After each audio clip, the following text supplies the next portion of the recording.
tips. Hello friends, how are you? Welcome to Tripanasi Center. Let's see what is our topic today. Yogurt and cheese making. The yogurt is mean to the curd and the cheese making here. And the next topic, at the home be ate be a bite of yogurt to be milk to the set. There is the milk become yogurt to curd due to the milk curding enzyme released by the increasing of population of bacteria. The bacteria as a lactobacillus. The lactobacillus present in the curd, present in the starter. There is a table on a commercial scale making of yogurt as well as a cheese utilized. Is a net is a tablet for their purpose. A renise is the milk curdling of enzyme obtained from to the calf stomach. There is a calf stomach, and however, this is a method is a popular anymore. Whether it be bacteria or the animals, when milk of the curdled milk is a protein cases is the separated from the liquid which is called lines. The lactobacillus convert to the lactose into the milk into a lactic acid which is lower to the pH. The lower pH is a cases as a soiling which is the assembly for a preservation. Here the butter can be made by the voluntarily shaking, carrings and the shore milk. The fat is a globe whereas is a separate and from a butter. A start to the culture of Streptococcus ceremosis and the lactonoxtox is added to the milk when the butter, yogurt and cheese are made. They here show the fermenting of macrobiomes used for the dairy product here is a fermenting of product and fermenting of microorganisms and depressions. The yogurt is a Streptococcus, is a Thermophilus and the lactobacillus is a Bulgaria. And the descriptions here product made from a low and no fat milk or sterilized like a added. And butter is a lactococcus is elastics. The cream is a incubated till of the desired acidity is achieved of flowing by the charrings and the washing and the salting. The next is the microorganism and antibiotics. In 1928, is Alexander Fleming accidentally discovered that is a microorganism can inhibit the growth of another organism. Salmonella is a Weltzman in 1942 is a coin the terms of antibiotics. Antibiotics means anti means purpose to the biotic means the living organism. There is a discover for Alexander Fleming is a accidentally for a microorganism. The antibiotic is a substance produced by the microorganisms such as bacteria, fungus, and which includes to the growth of another microorganism. And antibiotics are generally small molecules with a molecular weight less than 2000 dar. And they are not enzyme that antibiotic interfere with their vital metabolic process of pathogenic bacterium and prevent its growth of reproduction. The next here is a well spectrum and the non spectrum antibiotics. Is the modern medicines have found a specific antibiotic for almost every different pathogens. The pathogens are most important here. Streptomyces is a bacterium. Yet some of the most widely used of antibiotic like a chloromephenol, erythromycins, tetralynes, etc. And this is called the septum antibiotics. The board septum is antibiotics and can be used against the more than one kind of pathogenic bacterium. Streptomyces and penicillia is a narrow septum antibiotics used against a few pathogenic bacteria. And there is a next is a drawback of antibiotics. The use of antibiotics was a big step is occurring infections disease which is offered to the safe, sure and the relative expensive car. But even now we find many people suffering from bacterial disease. This reason for this are some people are allergic and particularly antibiotic. Some diseases are causing bacteria undergoes to the mutation and become resistant to a particular antibiotic to which they are sensitive earlier. And source of antibiotics here, some of common antibiotics and their source organism are given table. The here show the table major antibiotic and their source.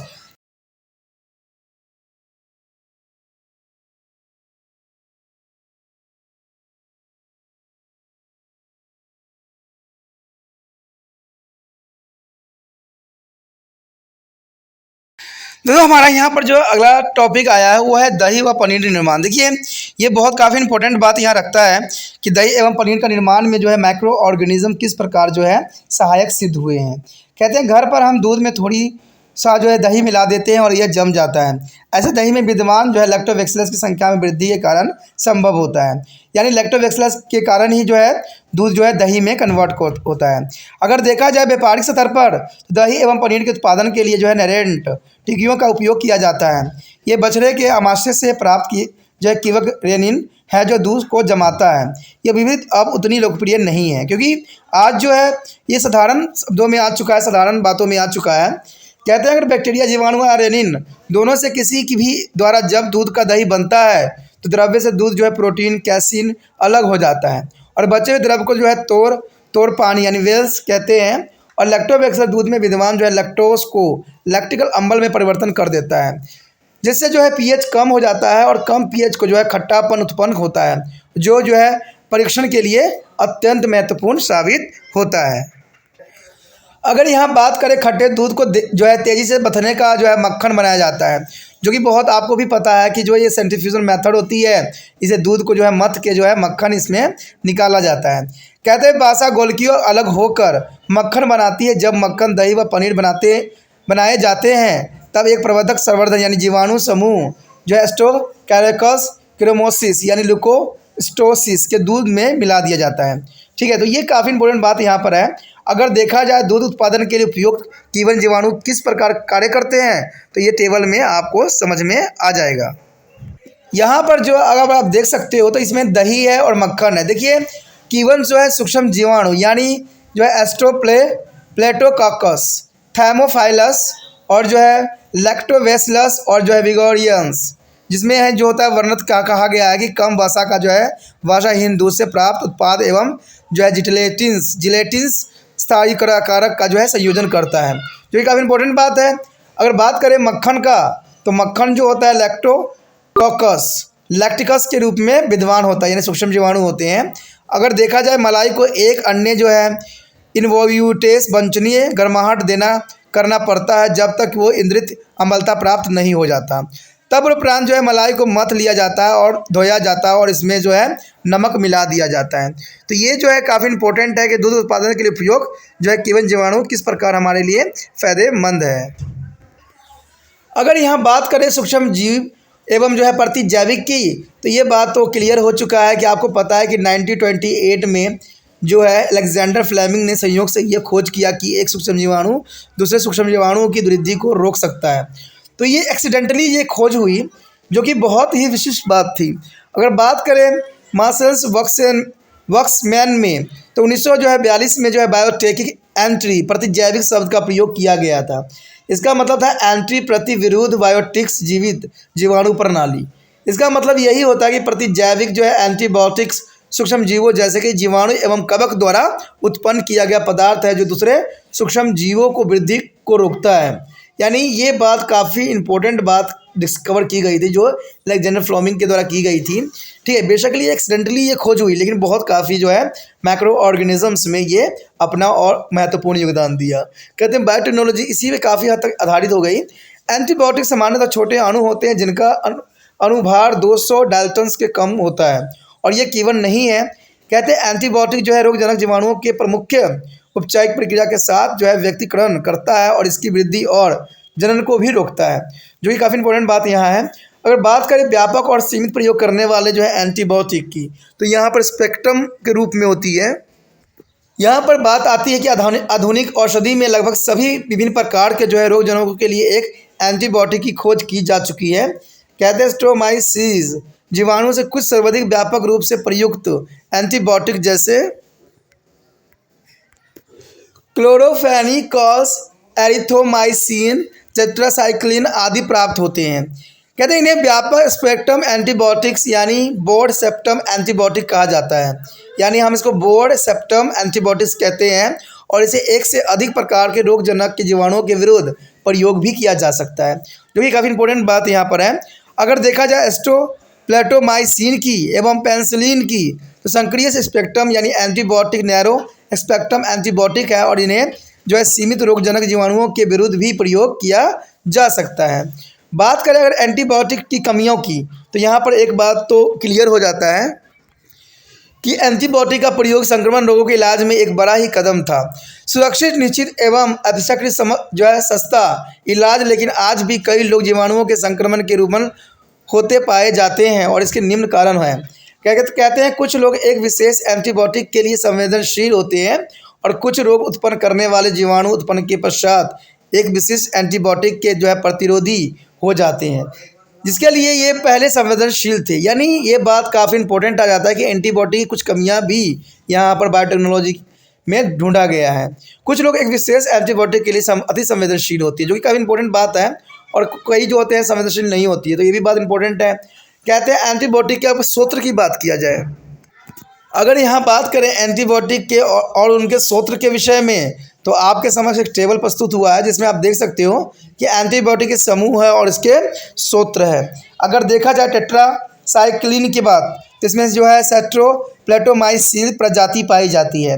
अगर बात करें chloro tetracycline की, तो इसमें जो है एस्ट्रोप्लेटोमाइसिस आर्यूफेसिन्स पाया जाता है।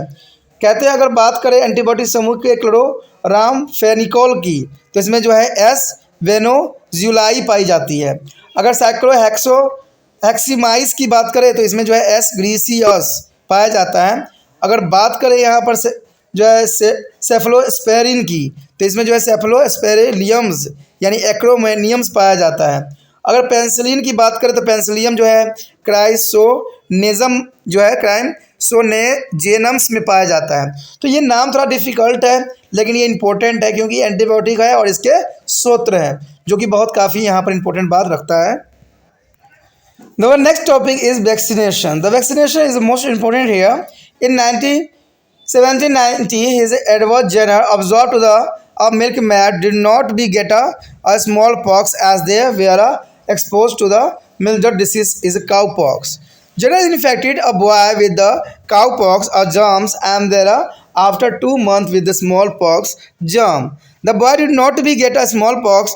Jenner is a proposed that if the melt of the antenated of the beginner germs were introduced into the body, they would be not be causes of disease. He gave the term of vaccine, Latin word vacca, means cow or vaccinations, for the weekend of germs and protective the inoculations. There is the most important here, inoculations, and today the principle of vaccination has been to extended to be prevent attack of many disease. When vaccines are made from to attenuated disease as a causing of bacteria, they are termed as a first generation vaccine. The second generation vaccines has been to produced by the genetical engineering and recombinant DNA technology, about which you shall as a study in the next section.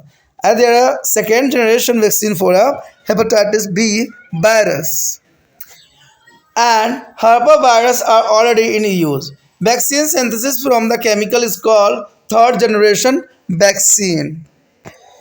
The next here is the production of the vitamins. There is the most important here. Vitamins are nutrient requires a very small amount for the essential metabolic reaction in the body. They are produced using to the biotechnology. Vitamin C was the first vitamin to be produced during to the fermentation process by using of bacteria.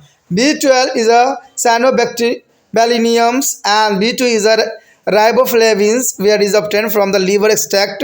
There is a production of the B12 involved to fermentation by the propanix bacteria. In the nature, B2 is found to the cereals, vegetables and yeast, but the yard of the B2 can be is enhanced to the 100 to 300 folded by using macro. Is production of biogas.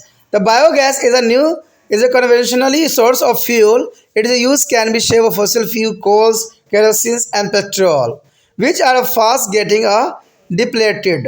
And the biogas is made from organic waste, including is a vegetable matter, is a cow dungs or feces have is a lignocellulose, and the energy used the fuel as it comes from the methane, the CH4.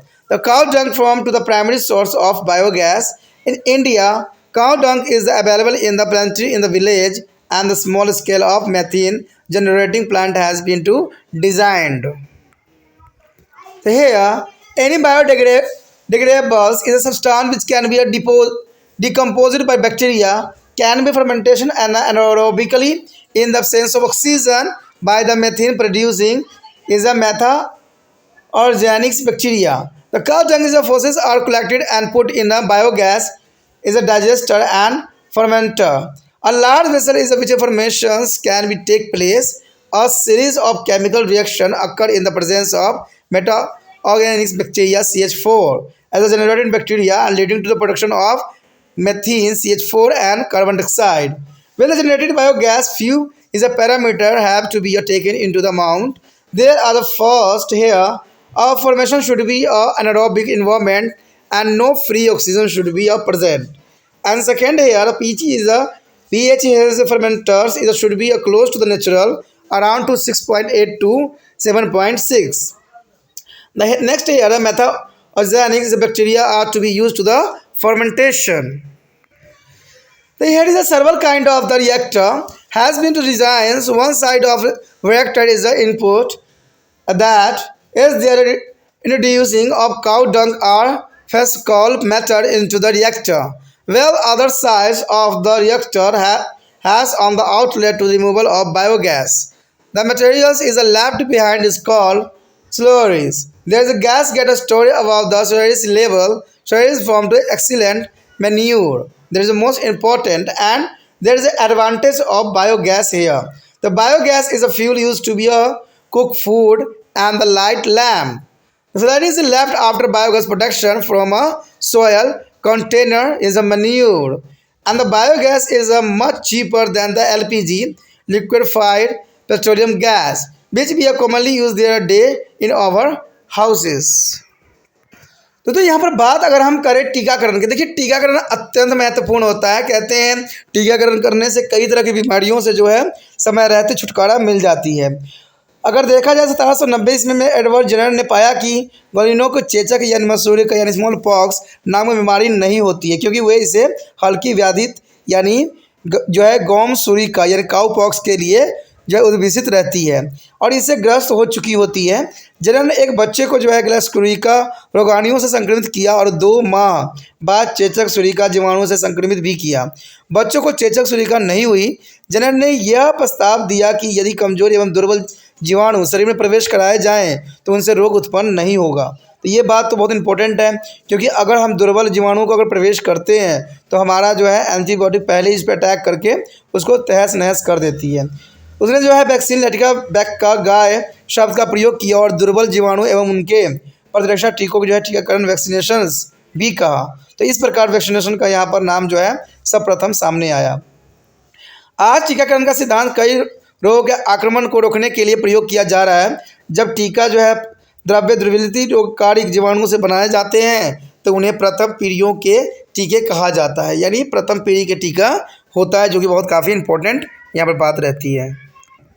अगर बात करें यहाँ आनुवांशिक अभियांत्रिक एवं DNA पुनर्निवास तकनीक द्वारा पैदा किए वैक्सीन को, तो इसमें कहते हैं द्वितीय पीढ़ी की वैक्सीन भी इसको कहा जाता है, जिसके विषय में आप अगले खंड में जानेंगे और समझेंगे। कहते हैं द्वितीय पीढ़ी के टीके जो युक्त शोध बी जो है विषाणु और हर्पिस विषाणुओं के लिए प्रयुक्त होती है, प्रयोग में लिए जा रहे हैं। रसायनों से जो है संश्लेषित टीके जो है द्वितीय पीढ़ी टीके भी कहलाती है।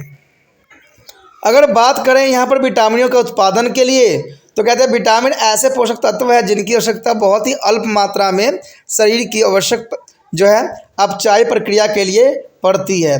विटामिनों का निर्माण जो है जैव प्रौद्योगिकी के प्रयोग के लिए किया जाता है और विटामिन सी जो है Q1 की प्रक्रिया में जीवाणु प्रयोग द्वारा उत्पन्न होने वाले पहला विटामिन है। कहते हैं अगर देखा जाए B12 या जो है साइनोकोबायमीन एवं B2 या रिबोफ्लेविन्स युक्त यकृत सार से जो है सार से प्राप्त किए गए हैं। B12 के उत्पादन में जो है प्रोपिनोलिक्स जीवाणु का Q1 जो सन्निहित होती है और प्राकृतिक में जो है B12 अनाज और जो है सब्जी एवं खमीर में पाया जाता है। लेकिन B12 के उत्पादन के जीवाणुओं को प्रयोग से जो है 100 से जो है 300 गुना बढ़ाई जा सकती है। तो ये बहुत काफ़ी इंपॉर्टेंट बात रहता है। अगर बात करें यहाँ पर जैव गैस का उत्पादन के, तो ये बात बहुत इंपॉर्टेंट यहाँ रखता है। आपको पता ही होगा कि बायोगैस एक नया परंपरागत ईंधन होते हैं। इनके प्रयोग से जीवाश्म ईंधन, कोयला, केरोसिन और पेट्रोल की बचत हो सकती है, लेकिन लगातार ये कम होते जा रहे हैं। बायोगैस का निर्माण जो है कार्बनिक अवशिष्ट पदार्थ का मल द्वारा किया जाता है। गाय के गोबर या जो है मल में जो है ग्लेनोसोलूसोलोस होता है और ईंधन के रूप में प्रयुक्त ऊर्जा जो है मीथेन से प्राप्त होती है। गाय के गोबर में बायोगैस का प्राथमिक स्रोत होता है। भारत में गाय का गोबर जो है ग्रामीण क्षेत्र में प्रचुरता से उपलब्ध होती है। छोटे पैमाने के जो है उत्पन्न कराने वाले संयंत्रों का निर्माण भी किया जा सकता है। कहते हैं कोई भी जो जैव निम्नीकरण जो कि जीवाणु द्वारा अपघटित किया जा सकता है। पदार्थ का केवल मीथेन पैदा करने वाले जीवाणुओं का ऑक्सीजन की अनुपस्थिति में किया जा सकता है। गाय गोबर मल एकत्र करके जो है पाचित या क्यूवन या फर्मेंटर एक बड़ी पात्र में जिसमें क्यूवंस होता है में रख दिया जाता है और मीथेन उत्पन्न करने वाले जीवाणुओं की उपस्थिति में बहुत सी रासायनिक क्रियाएं भी होती है, जिसके परिणाम स्वरूप क्या होता है, मीथेन यानी CH4 का निर्माण होता है और इसमें जो है कार्बन डाइऑक्साइड भी निकलती है। बात करें बायोगैस बनाते समय कुछ कीवन प्रचालों को बनाए रखना पड़ता है, जो कि बहुत काफ़ी इंपॉर्टेंट बात यहाँ पर है। अगर बात करें पहली तो केवल ऑक्सीजन रहित वातावरण होना चाहिए, क्योंकि मुक्त ऑक्सीजन जो है ऑक्सीजन बिल्कुल भी उपलब्ध नहीं होना चाहिए। तो ये काफ़ी इंपॉर्टेंट बात है। अगर Q1 का pH उदासीन यानी न्यूट्रलाइजेंस मान को जमीन पर रखा जाए तो ये जो है 6.8 से 7.6 के बीच में होना अत्यंत महत्वपूर्ण है। अगर Q1 के लिए मीथेन जनक जीवाणु का उपयोग किया जाना चाहिए, तो ये काफ़ी इंपॉर्टेंट बात यहाँ है कि जो है इसका कई बायोगैस बनाते समय कुछ जो है प्रचालों को बनाए रखना अत्यंत महत्वपूर्ण है। अगर रिएक्टर की बात करें तो रिएक्टर के अनेक प्रकार जो है प्रतिरूपी तैयार किए जा चुके हैं। रिएक्टर का एक सिरा निवेश के लिए हो अथवा रिएक्टर में गाय का गोबर का मल पदार्थ प्रवेश कराने के लिए होती है। रिएक्टर का दूसरा सिरा जो होता है बायोगैस के निकालने के लिए क्या होता है और बचे भाग को जो है कर्दम यानी स्लरी कहते हैं। गैस कदम को जो है ऊपरी तरल पर इकट्ठा हो जाता है और कदम एक बहुत ही उत्तम खाद है, यानी ये बहुत अच्छा मैन्यूर होती है और ये कृषि के लिए जो है काफ़ी आदर्श के रूप में उपयोग किया जा सकता है। अगर यहाँ बात करें बायोगैस के लाभ की, तो देखिए बायोगैस खाना पकाने व लैंप जलाने आदि में उपयोग किया जाता है।